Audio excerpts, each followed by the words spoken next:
एक व्यवसाय तो परवडला नाही, बंद पडला म्हणून दुसरा केला? नाही नाही नाही.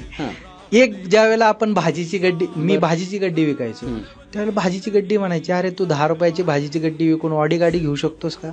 तर नाही घेऊ शकत ना. मग तुला हा, मग तू व्यवसाय बदलला पाहिजे. हा, मग त्याच्यामुळे ते मी व्यवसाय बदलत होतो.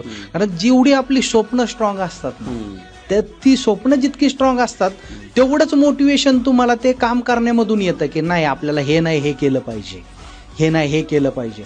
ती गोष्ट ती दिसायची, जाणवायची. मग ते व्यवसाय पण तसेच होते ना.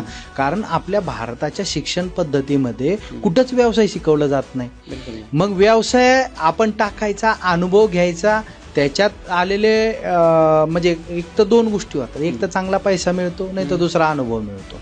मग हा अनुभव घ्यायचा, दुसऱ्या व्यवसायामध्ये इम्प्लिमेंट करायचा, इन्व्हेस्ट करायचं. येस. म्हणजे ते त्या गोष्टी बरोबर घेऊन असे वेगवेगळे व्यवसाय करत होतो.